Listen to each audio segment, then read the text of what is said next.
Hello students, I welcome you all to E-Political Science channel. Today I have brought with you the last part of previous year's questions discussion on Introduction to Political Theory.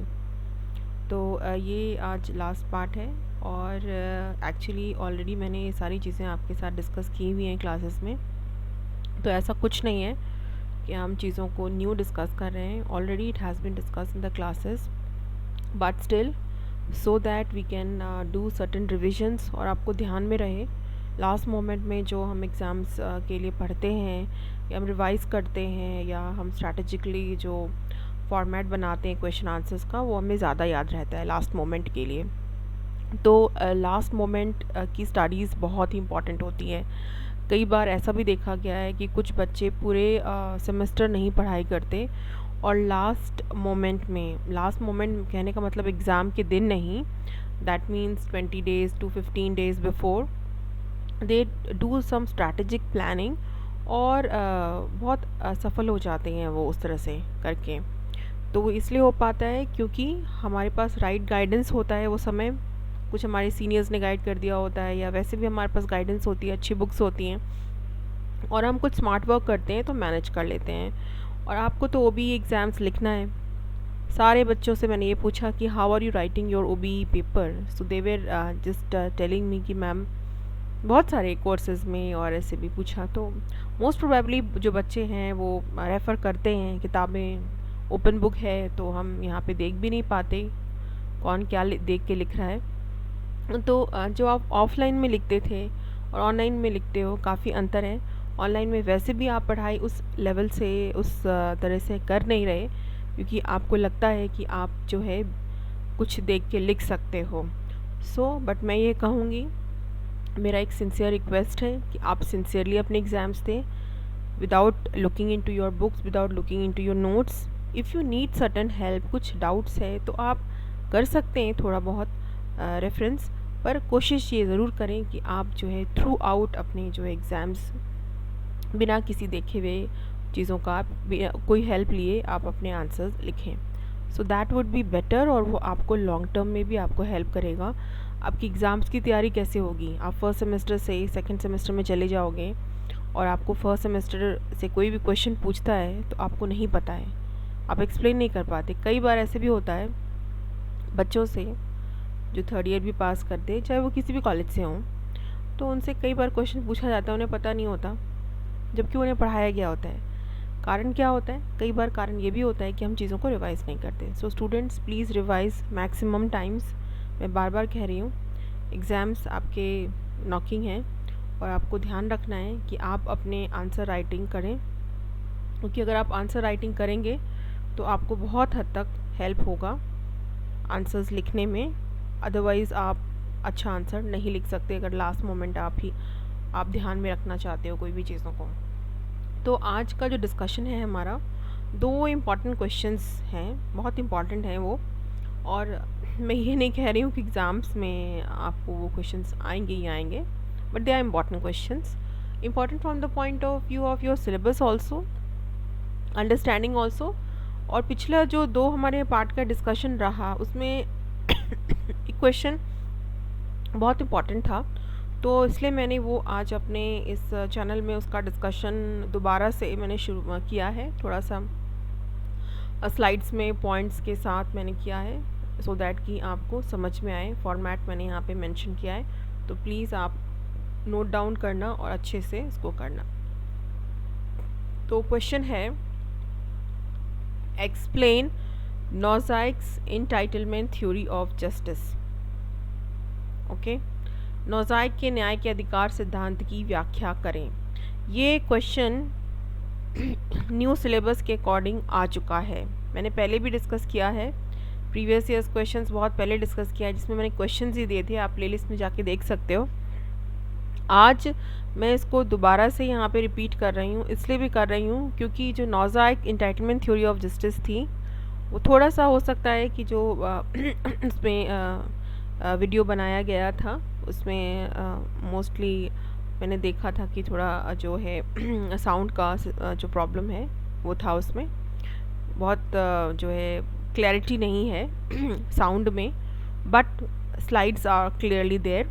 थोड़ी सी sound में कुछ technical error हो गया था जिसकी वजह से, तो इसलिए भी आपको वो समस्या ना हो, दोबारा से मैं इसको रिवाइज कर रही हूँ। हालांकि आप प्लेलिस्ट में जाके वो नोज़ाइक एंटाइटलमेंट थ्योरी ऑफ जस्टिस देख सकते हैं दोबारा, ठीक है। वहाँ पे भी आर्ग्यूमेंट्स डिटेल में है, यहाँ पे क्वेश्चन फॉर्मेट में है। एग्ज़ाम में क्वेश्चन का अगर ये क्वेश्चन है, नोज़ाइक के एंटाइटलमेंट थ्योरी ऑफ जस्टिस पूछे जा रहे हैं, तो उसका आंसर आपको ऐसे ही लिखना चाहिए।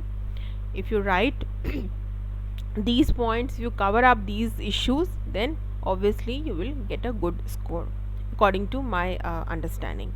तो पहला जो आप इस क्वेश्चन का आंसर में क्या लिखेंगे, Robert Nozick has criticised John Rawls theory of justice, ठीक है।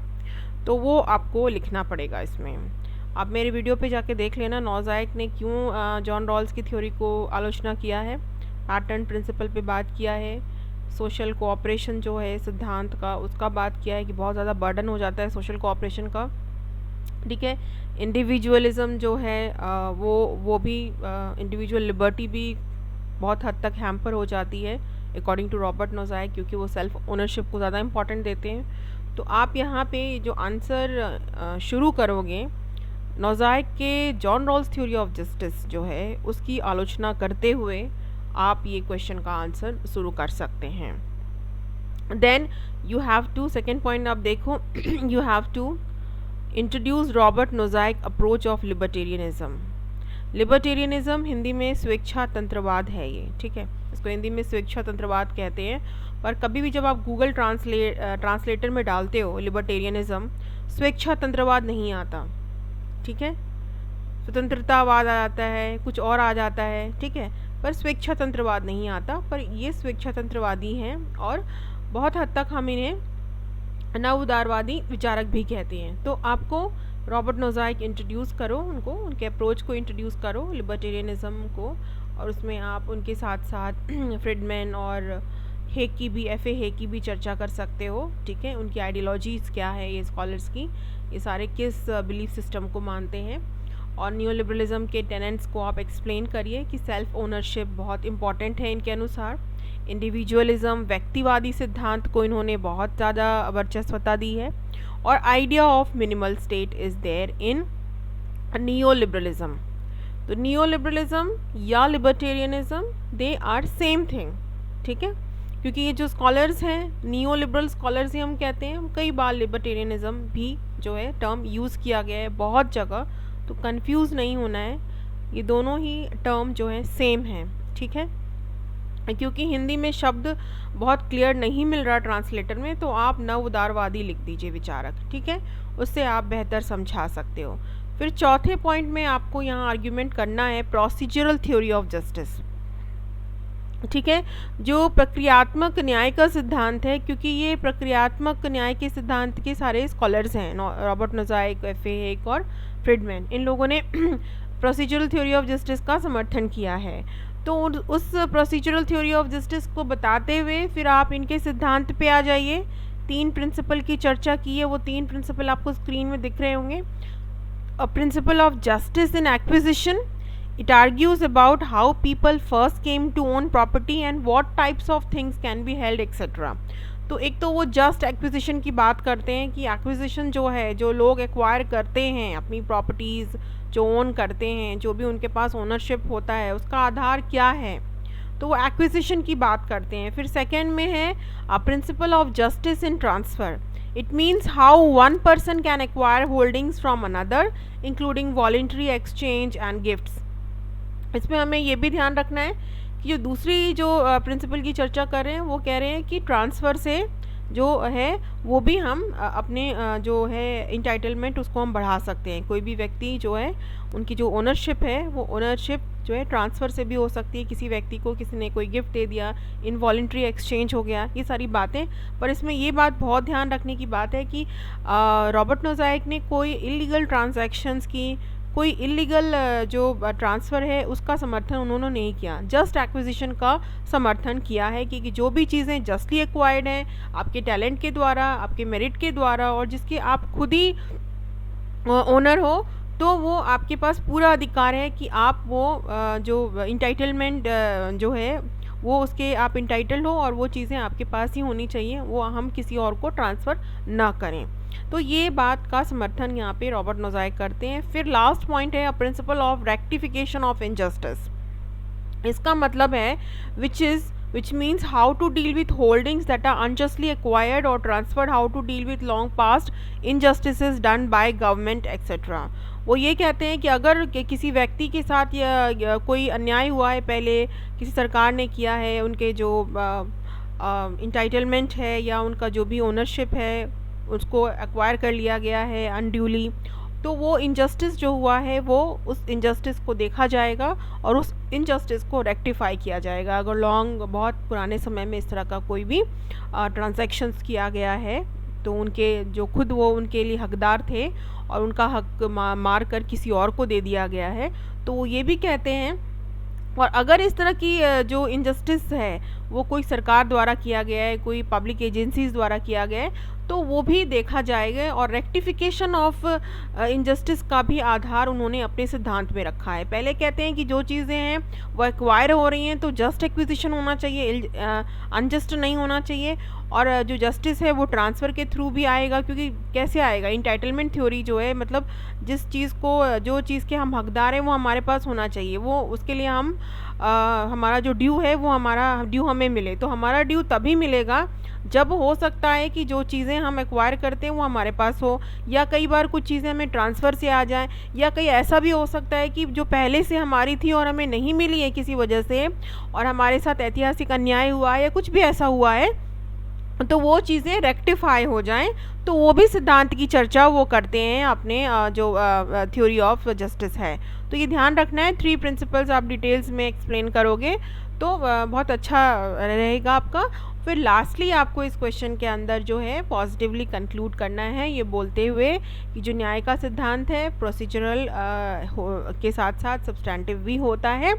तो हम सिर्फ और सिर्फ जो है इंडिविजुअलिज्म और सेल्फ ओनरशिप पे ही हम ध्यान नहीं दें, क्योंकि जो मिनिमल आइडिया ऑफ स्टेट है, अगर स्टेट मिनिमल हो जाएगा तो फिर डिसएडवांटेज ग्रुप्स और उनकी जो आइडेंटिटीज़ हैं उसका संरक्षण कौन करेगा। तो बेसिकली जो Robert Nozick's entitlement theory of justice है, you have to balance it and you have to also talk about that both since the idea of justice is contested, justice एक contested concept है, विभिन्न academicians, विभिन्न जो scholars हैं उनके साथ different interpretations दिए गए हैं। कोई जो है डिस्ट्रीब्यूटिव की बात करता है, कोई इंटाइटलमेंट की बात करता है, कोई सब्सटैंटिविटी की बात करता है। तो हमें सारी चीज़ों को समझना है, क्वेश्चन के आधार पर आप अपने आंसर्स लिखेंगे। और मैंने जो यहाँ पे आपको फॉर्मेट बताया है, this is a good explanation of this question, you can stick to this। इसके अलावा भी कुछ और आप ऐड करना चाहते हैं आप ऐड कर सकते हैं, पर मैंने अपने तरफ से ये आपको जो है फॉर्मेट दिया है आंसर राइटिंग का। Then the other important question जिस पे पिछले भी 2 वीक से बच्चे काफ़ी क्वेश्चन पूछ भी रहे हैं और डिस्कशन भी हो रहा है, उन्होंने कमेंट बॉक्स पे भी डाला हुआ है मेरे पास, और मैंने ब्रीफ में एक्सप्लेन किया था पिछले जो पार्ट 2 था, इसमें मैं थोड़ा सा और डिटेल में एक्सप्लेन कर दे रही हूँ और आपको स्लाइड्स में भी दिख रहा होगा। Discuss the concept of equality of opportunity, समानता के अवसर को समझाएं या बताएं या इसकी चर्चा करें।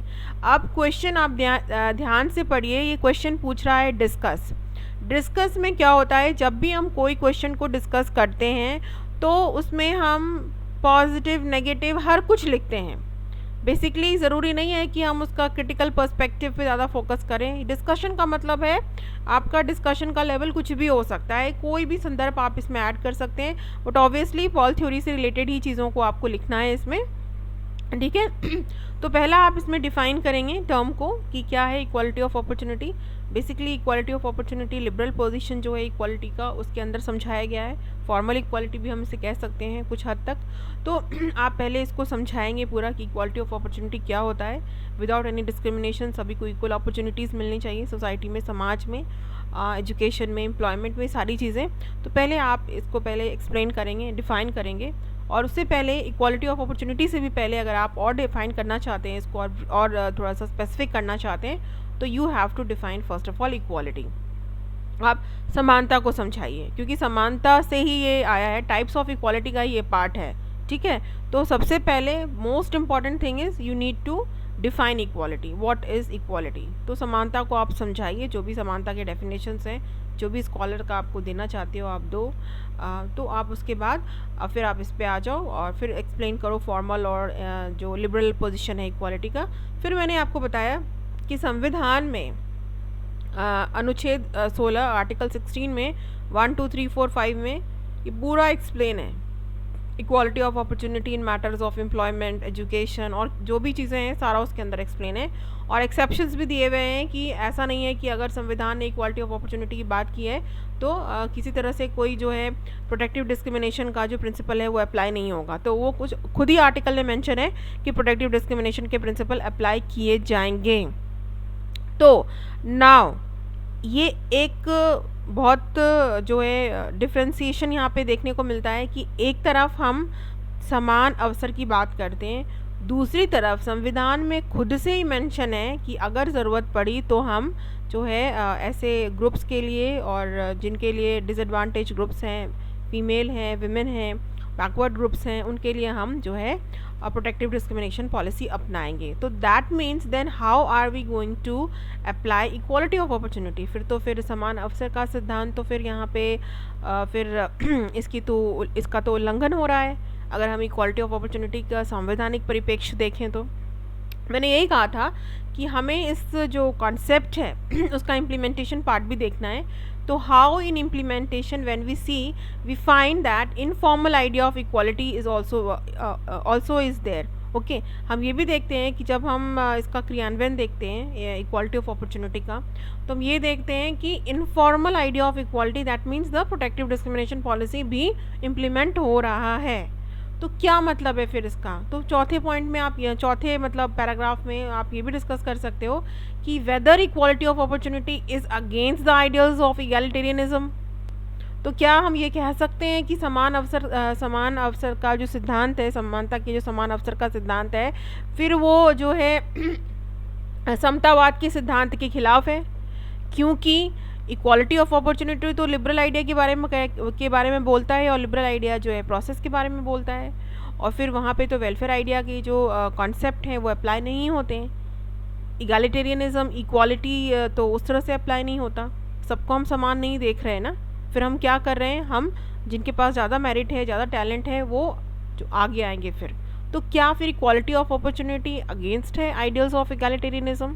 तो बेसिकली आप यहाँ पे ये भी आर्ग्यूमेंट कर सकते हैं कि आपको लास्ट में कंक्लूड करना पड़ेगा, पॉजिटिवली कंक्लूड करना पड़ेगा कि दो equality of opportunity in formal sense is very important, कि without any discrimination on the basis of caste, class and sex, gender, religion जो है there should be equal opportunity, but if required there has to be certain positive discrimination policy for those groups who are deprived from time memorial या historically जिनके साथ अन्याय हुआ है। क्योंकि जो वेलफेयर स्टेट का जो आइडिया है, जो सब्सटैंटिव आइडिया ऑफ इक्वालिटी है, वो भी हमें इम्प्लीमेंट करना पड़ेगा क्योंकि ये समय की रिक्वायरमेंट है। और ये पूरा डिबेट जो है प्रोटेक्टिव डिस्क्रिमिनेशन कितना सही है कितना गलत है, ये ऑलरेडी मैंने डिस्कस किया है। आप जाके protective discrimination whether it wallets the principle of fairness वहाँ से भी देख सकते हैं आप, और उसमें से भी कुछ पॉइंट आपने ये इस क्वेश्चन के अंदर आप इनकॉर्पोरेट कर सकते हो कि discuss the concept of equality of opportunity, how it is leading to equal society, या क्या इसकी आलोचना क्या होगी। इसकी आलोचना ये होगी कि जब हम समान अवसर की बात करते हैं और सभी को समान अवसर देते हैं इर्रिस्पेक्टिव ऑफ एनी डिस्क्रिमिनेशन, तब हम जो है फॉर्मल इक्वालिटी की बात करते हैं, इनफॉर्मल की नहीं करते। और तब वहाँ पे क्या होता है, जो डिसएडवांटेज ग्रुप्स हैं, जो अनप्रिविलेज ग्रुप्स हैं, उनको फिर प्रॉब्लम होती है, फिर हम उनको कैसे एसिमिलेट करते हैं, ये वाला क्वेश्चन फिर रह जाता है। तो अगर हम इस क्वेश्चन को एड्रेस करना चाहते हैं तो हमें क्या करना चाहिए, ऐसे ही आपको समझाना है अपने आंसर को। Equality of opportunity is a type of equality, so you need to first define what is equality, ठीक है, और फिर लास्ट में आपको अपना आंसर्स को पॉजिटिवली कंक्लूड करना है। I hope we had a good time, good discussion on these two important questions, entitlement theory of justice and equality of opportunity. आप मेरे फर्स्ट, सेकेंड, थर्ड पार्ट सारा प्रीवियस ईयर्स क्वेश्चंस डिस्कशन और सारे Paul theory के playlist आप देख लो, revise कर लो, ठीक है। मैंने आपको क्लास में भी बोला है फर्स्ट, सेकेंड, थर्ड यूनिट में तीनों ही यूनिट्स इंपॉर्टेंट है, but those students who are doing selective work, अगर तो आप सेकेंड यूनिट करके जा रहे हो, सिर्फ फर्स्ट और थर्ड को छोड़ रहे हो, then it is a problem. So ये ध्यान रखना है. आप सेकेंड यूनिट 3 कर लो. आप फर्स्ट यूनिट, आप if you are not feeling comfortable you can leave that question, and third unit से आप एक क्वेश्चन कर लो, तो वो ज़्यादा अच्छा रहेगा, क्योंकि सेकेंड यूनिट और थर्ड यूनिट काफ़ी इंटरकनेक्टेड हैं. ठीक है, उनका कोरिलेशन है. कोरिलेशन कैसे है मैंने बताया था, लिबर्टी का सेंसरशिप के साथ कनेक्शन है. ठीक है, उसके बाद जब हम इक्वालिटी देखते हैं, इक्वालिटी ऑफ अपॉर्चुनिटी वगैरह देखते हैं, तो प्रोटेक्टिव डिस्क्रिमिनेशन, ये सारी चीज़ें आ जाती हैं, अफॉर्मेटिव एक्शन चीज़ें आ जाती हैं उसके अंदर. ठीक है, तो ये सारा कनेक्टेड है. और प्रोटेक्टिव डिस्क्रिमिनेशन और प्रिंसिपल ऑफ फेयरनेस मतलब न्याय का सिद्धांत, तो न्याय भी यहाँ पे आ जा रहा है. तो बेसिकली हम ये देख रहे हैं कि सेकेंड और थर्ड यूनिट बहुत ज़्यादा कोरिलेटेड हैं एक दूसरे से. फर्स्ट तो सबके साथ है, लेकिन उस तरह से डायरेक्ट कोरिलेशन नहीं है, तो आप जो है वैसे भी सिलेक्ट कर सकते हो अपने एग्ज़ाम पॉइंट ऑफ व्यू से. So I wish best of luck, and you can stay connected and keep asking questions in your comment sections, and I will respond to that whenever I am free. I get time, I will obviously respond to it. और मैं respond भी करती हूँ, आप लोगों ने देखा भी होगा, जो भी आपके क्वेश्चंस हैं मैं रिस्पॉन्ड करती हूँ. सो जहाँ तक हो सकता है I will respond to it. So all the best, अच्छे से पेपर दो. आई होप कि आपका 20 और 25 का पेपर बहुत अच्छा होगा, बहुत अच्छे से आप लिखोगे, बहुत अच्छे मार्क्स आपको सबको आएंगे. So with this positive feeling I end my discussion today. Thank you, students.